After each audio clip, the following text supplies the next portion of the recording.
টান দিলে ছিড়বে? ছিড়বে না, খুকি একটা ই টান, ছুরি টান।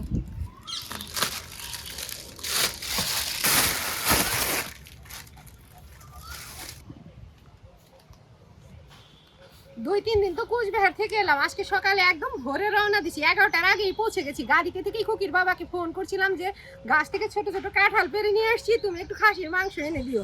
আমি এদিক দিয়ে পৌঁছে গেছি আর খুকির বাবা ওই যে খাসির মাংস তখনই এনে দিচ্ছে। আর তখনই তো আমি রান্না শুরু করতে পারি নাই, ঘরে অনেক কাজকর্ম ছিল। তবে মাংসটা ঢেলে ওই ফ্রিজে নর্মালে রেখে আমি সব কাজকর্ম গুছিয়ে স্নান টান করে নিলাম।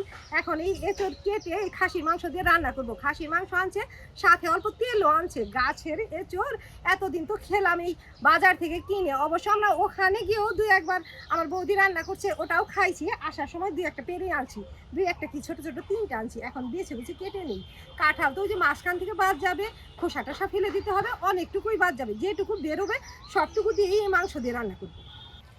এঁচড় এখানে রাখলাম, আবার খুকি সে পেঁয়াজ রসুনও ছিলে দিছে। আরেকটা বাটি নিয়ে পেঁয়াজ রসুনগুলো সরিয়ে রেখে এঁচড় কাটি। তবে এঁচড় কাটার আগে মাংস ধুয়ে নেবো।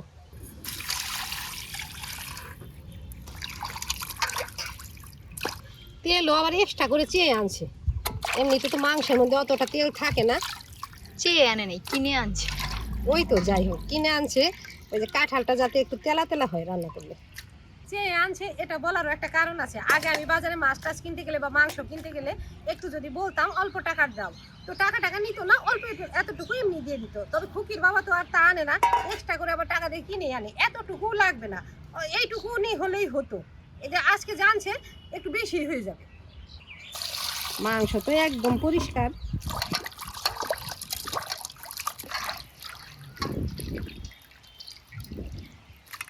নেতু খুকি মাংসটুকু রেখে আমি চোরটা কাটি। এই গামলাতে আগে জল ঢেলে নিয়ে হাত চুবিয়ে চুবিয়ে কাটবো, তাই হাতে আর আঠা পড়বে না। বোটার মধ্যে কাগজ দিছি যাতে আঠা না পড়ে। এখানেই থাকে, এটা ফেলবো না, এইভাবে কেটে আগে মাছ বরাবর কেটে নেই।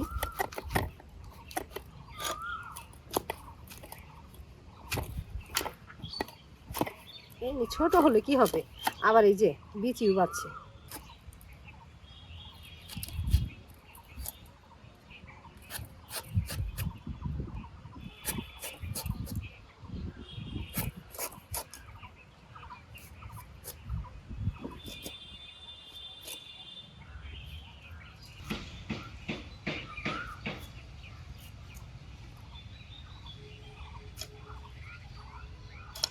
মাছ বরাবর কেটে নিই। কাঁঠাল আর কতটুকু বেরোয়, খোসা বোকা এগুলো বেশি। খোসা বেরোলো এতগুলো, খোসা বোকা আর কাঁঠাল বেরোলো এই কয়টা। এখন ছোট ছোট করে কেটে নিই।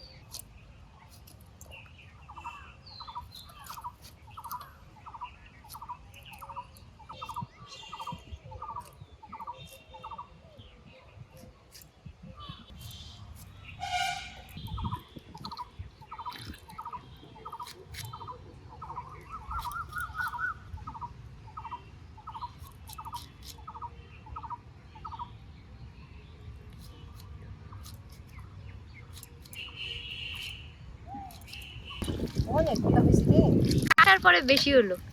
ও আগে বোঝা যায় না যেতে হবে না, যাই হোক পুরোটাই রান্না করবো, আর রাখা যাবে না। কম মশলা দিয়ে হালকা পাতলা করে রান্না করবো যাতে খাওয়া যায়। এগুলো এখন ফেলে দিই, এখানেই ফেলবো।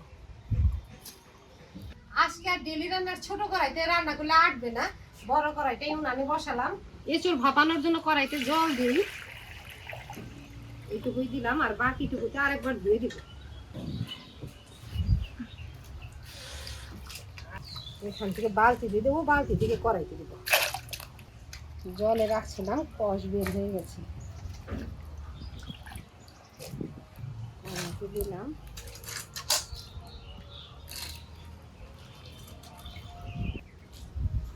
সবগুলো দিলাম, এখন এর মধ্যে একটু নুন হলুদ দেব। নুন অল্প হলুদ দেবো। এঁচড় তো ছোট করে কাটছি বা ছোট করে কেটে নিতে হয়। এটা মেটে দিয়ে রান্না করলে সাইজটা ঠিক আছে, তবে মাংস দিয়ে রান্না করলে এঁচড়ের সাইজ ছোট, মাংসের টুকরাগুলো একটু বড়। খুকি বলছে কি মাংসগুলো একটু ছোট ছোট করে দাও যাতে এঁচড়ে মাংসে মিশে যায়। ঠিক আছে, দেই করে দেই। অতটাও বড় না, প্রত্যেকটা টুকরা 2 টুকরা করলেই হবে।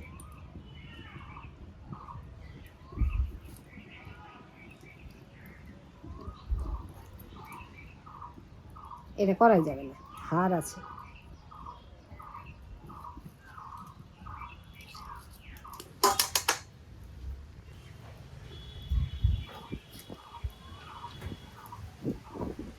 এটা করা যাবে না। এটাও 3 টুকরা হবে? এটা 3 টুকরা হয়। যদি মাংস আলাদের বলা যেত তবে তারা টুকরা করেই দিত। আবার কেউ কেউতে যে কিমা করেও রান্না করে এঁচড় দিয়ে।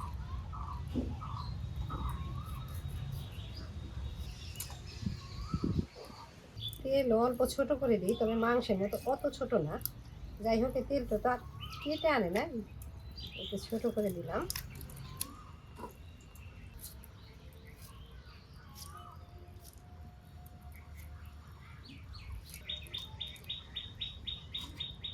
একটু নেড়ে দিলাম। এখন মাংসগুলো মশলা দিয়ে মেখে নিই। আর খুকি আজকে ওই বাটা মশলা যেগুলো বাটতে হয়, আদা রসুন পেঁয়াজ মিক্সিতে করে দিচ্ছে যে তাড়াতাড়ি মাংসটা মেখে নাও। এঁচড় কেটে ক্লান্ত হয়ে গেছো, একটু এঁচড় কাটছি, তাতে নাকি আবার ক্লান্ত হয়ে গেছি, মশলা আমি বাটতে পারবো না। এখানে নুন হলুদ আর ধনে গুঁড়ো উপরে ছড়িয়ে দিলাম।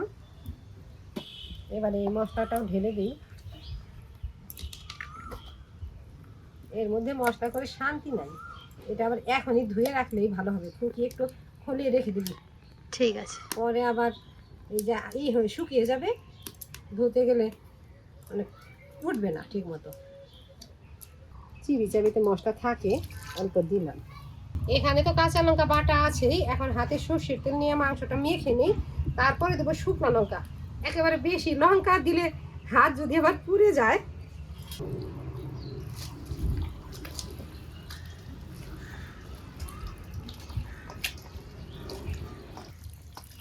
কিছু সময় মেখে নিলাম, এখন লঙ্কার গুঁড়ো মিশিয়ে দিই। বেশি হাত দিও না, হাত না কাটছে তোমার, জ্বালা করবে ওখানে। হয়ে গেছে, হাতে সর্ষের তেল আগে নিছি না, জ্বালাটা আর করবে না। কি যুক্তি! এটাই যুক্তি রে মা। জ্বালা করুক আর যাই করুক, এই হাতে মশলাতে মেখে রান্না করলে যে মাংসের স্বাদ হয়। তারপরেও মাঝে সাঝে তো মশলা কষিয়েও রান্না করি, তবে আগে আমার ঠাকুমাকে দেখতাম এভাবে মেখে চুখে একবারে বসিয়ে দিত, ওই সেটাই অভ্যাস। ফোড়নের পেঁয়াজটা পোলে নেই।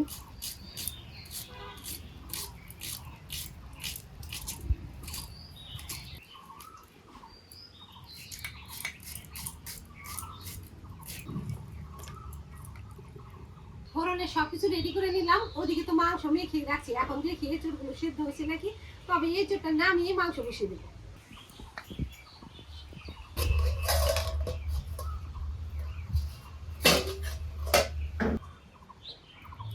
আরো একটু হবে। এঁচড় ভাপানো হয়ে গেছে, গরম জল সহ বালতিতে ঢেলে রাখবো, মাংস বসিয়ে দেবো, তারপরে গরম জল থেকে তুলে তুলে মাংসের উপরে দেবো। এখন ওই ঝরা দেবো না, ঝরা দিলে ঠান্ডা হলে কেসটা ধরে যাবে।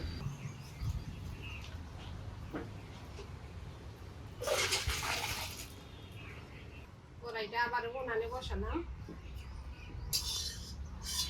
ফোড়নের জন্য দিলাম সর্ষের তেল, এতগুলো কাঁঠাল, একটু তেল বেশি দিলাম। তেজপাতা শুকনো লঙ্কা জিরে গরম মশলা একবারে দিলাম সব কিছু। একটু নেড়ে চেড়ে এখন পেঁয়াজ কুচি দিয়ে দিই।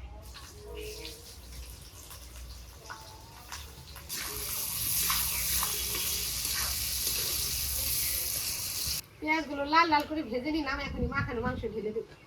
মাখানো মাংস ঢেলে দিই।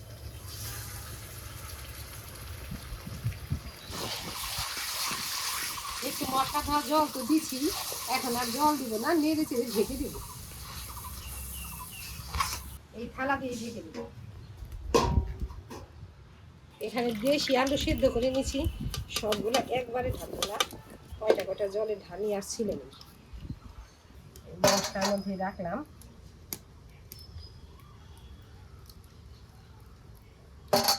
একটু গরম থাকতে থাকতে ছিলে নিতে হয়।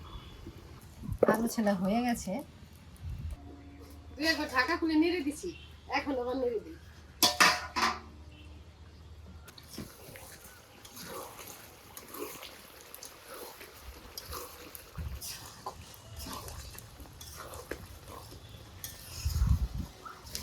মাংসগুলো বেশিরভাগই কষানো হয়ে গেছে।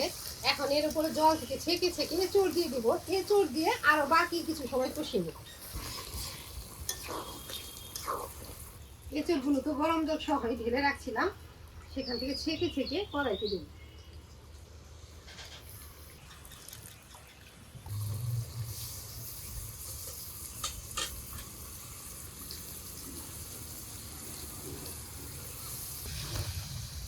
নেড়ে চেড়ে মিশিয়ে কষিয়ে নেব।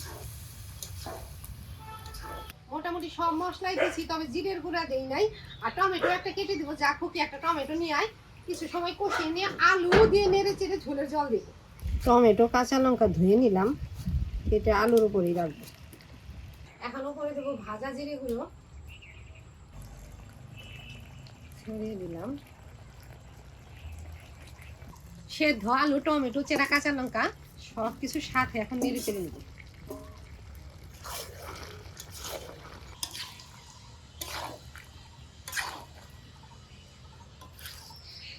সব কিছুর সাথে কষিয়ে নিলাম। এখন অল্প ঝোলের জল দিব, তবে গরম জলই দেবো। এখন ঝোলের গরম জল দিই।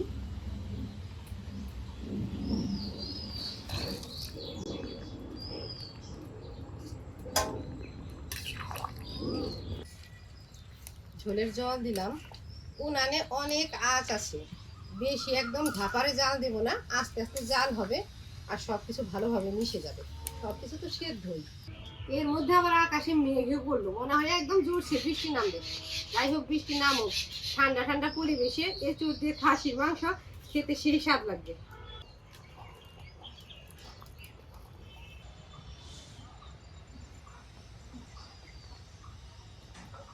সকালবেলায় উঠে লাকড়ি চিড়ে দেওয়া হচ্ছে।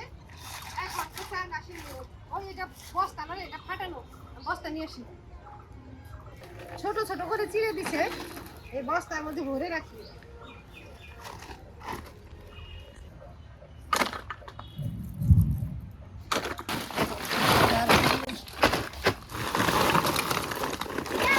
একবার সেবে থাকবে আর ভিজবেও না, কালকে আবার খুব সুন্দর মতো রান্না করতে পারবে। রান্না প্রায় হয়েই গেছে, এই আজটুকু শেষ হলে নামিয়ে দেবো। আর উনানও প্রায় ভরে গেছে। এঁচড় খাসির মাংস, এর মধ্যে তো আর কম জাল লাগে না।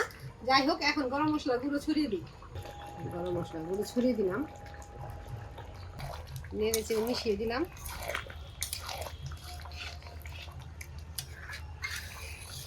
আর দেবো অল্প চিনি।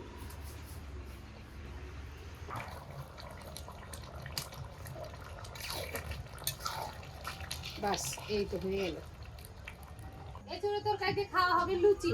এই জন্য যে লুচি ভাজবো বলে কড়াই উনানে বসাইছি। কড়াই গরম হয়ে গেছে, কড়াইতে সাদা তেল দিলাম। তেলও গরম হয়ে গেছে আর আমি লুচিগুলো একবারে বেলে নিচ্ছি। এখন একটা একটা করে ভেজে নেব।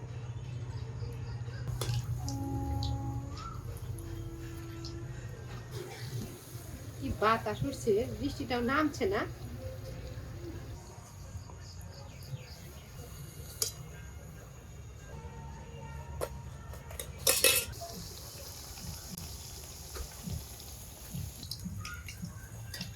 এই তো হয়ে গেল লুচি ভাজা। খুকিকে এখন বেড়ে দিই, সন্ধ্যাবেলা খাবারটা খেয়ে নিই, তারপরে ভাত টাত করলে করবো। আর লুচি একটু বেশি করে ভাজি, আর যদি এগুলোই আবার রাতে খাবে। উনানেই তরকারিটা বসিয়ে রাখছি যাতে জমে না যায়। তা উনান ঠান্ডা হয়েছে, জমেই গেছে। আমি আবার এই লুচি ভাজার পরে একটু কাঠ আবার দিয়ে দিলাম এখানে।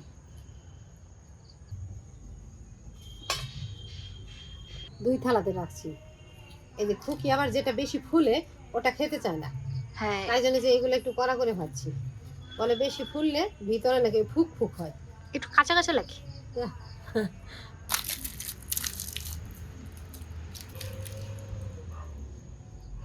আমি আর হাত দিয়ে খাবো না, আমাকে খাইয়ে দাও লুচি। দাও, হয়েছে। লুচি খাবে তো আবার খাইয়ে দাও।